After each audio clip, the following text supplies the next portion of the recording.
નમસ્કાર. ચલો એક વિચાર કરીએ. કેવું લાગે જો કોઈ જીવનસાથી વગર એકલા જ નવું જીવન બનાવી શકાય?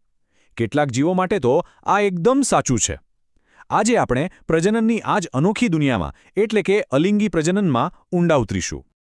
તો સવાલ એ છે કે આખરે ફક્ત એક જ પિતૃમાંથી નવો સજીવ બને કઈ રીતે?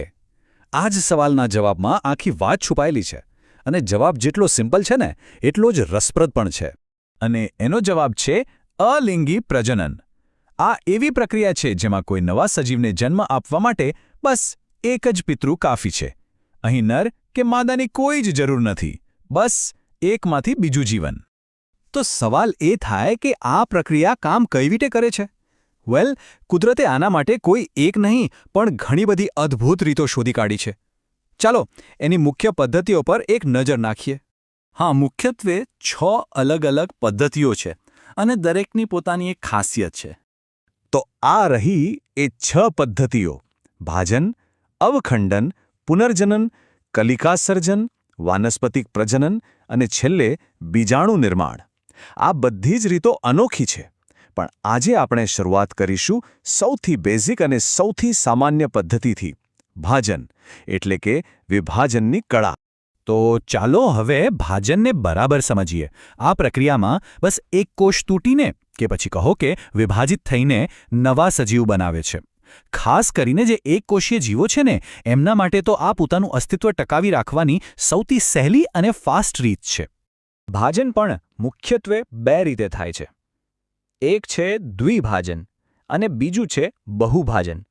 હવે નામ પરથી જ થોડો ઘણો આઈડિયા તો આવી જ ગયો હશે, પણ ચાલો આ બંને વચ્ચે શું ફરક છે એ બરાબર સમજીએ. સૌથી પહેલા વાત કરીએ દ્વિભાજનની. નામમાં જ એનો અર્થ છે. દ્વિ એટલે 2. આમાં સિમ્પલી એક પિતૃકોષ તૂટીને બરાબર પોતાના જેવા જ 2 બાળકોષો બનાવે છે. એકદમ સરળ અને સુપર ઇફેક્ટિવ. એકમાંથી સીધા 2. હવે આ પ્રોસેસ થાય છે કેવી રીતે? જો, એમાં 2 મુખ્ય સ્ટેપ્સ છે. સૌથી પહેલા કોષનું જે સેન્ટર છે એટલે કે એનું કોષકેન્દ્ર એ 2 ભાગમાં વહેંચાય છે. અને એકવાર એ વહેંચાઈ જાય પછી બાકીનું જે કોષરસ છે એ પણ વિભાજિત થઈ જાય છે. અને બસ થઈ ગયા 2 નવા કોષો. અને મજાની વાત તો એ છે કે અમીબા જેવા જીવોમાં આ વિભાજન કોઈપણ દિશામાં કોઈપણ રીતે થઈ શકે છે. કોઈ ફિક્સ પેટર્ન નહીં. દ્વિભાજનને સમજવા માટે અમીબા કરતાં વધુ સારું ઉદાહરણ બીજું કોઈ હોઈ જ ન શકે. એનો કોઈ ચોક્કસ આકાર નથી હોતો અને એ બહુ જ સરળતાથી વિભાજિત થઈને પોતાની સંખ્યા વધારતું રહે છે. આ પ્રક્રિયાનું પરફેક્ટ એક્ઝામ્પલ છે. ચાલો હવે ભાજનના બીજા પ્રકાર પર જઈએ: બહુભાજન. અહીં બહુ શબ્દ પર ખાસ ધ્યાન આપજો. અહીં એક કોષ 2 નહીં પણ એક જ સમયે અનેક બાળકોષોમાં વિભાજિત થઈ જાય છે. વિચારો, એકમાંથી સીધા અનેક. આનું સૌથી જાણીતું ઉદાહરણ છે પ્લાઝ્મોડિયમ. એ જ પરોપજીવી જે મેલેરિયા ફેલાવે છે. આમાં શું થાય છે કે પિતૃકોષ પોતાની આસપાસ એક મજબૂત કવચ બનાવી લે છે અને એની અંદર જ અનેક બાળકોષો બને છે. અને પછી જ્યારે યોગ્ય સમય આવે ત્યારે એ કવચ ફાટે છે અને બધા જ બાળકોષો એકસાથે બહાર નીકળીને ફેલાઈ જાય છે. તો આટલી ચર્ચા પછી મુખ્ય વાત શું સમજવાની છે?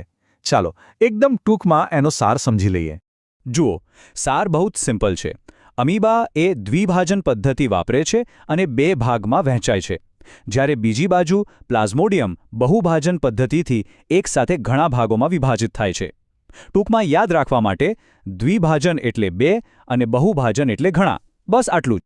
અને આ બધી વાત આપણને એક મોટા અને રસપ્રદ સવાલ પાસે લાવીને ઊભી રાખે છે કે ભાઈ, જો અલિંગી પ્રજનન આટલું બધું સરળ અને અસરકારક છે તો પછી લિંગી પ્રજનન જેવી જટિલ પ્રક્રિયાની જરૂર જ કેમ પડી?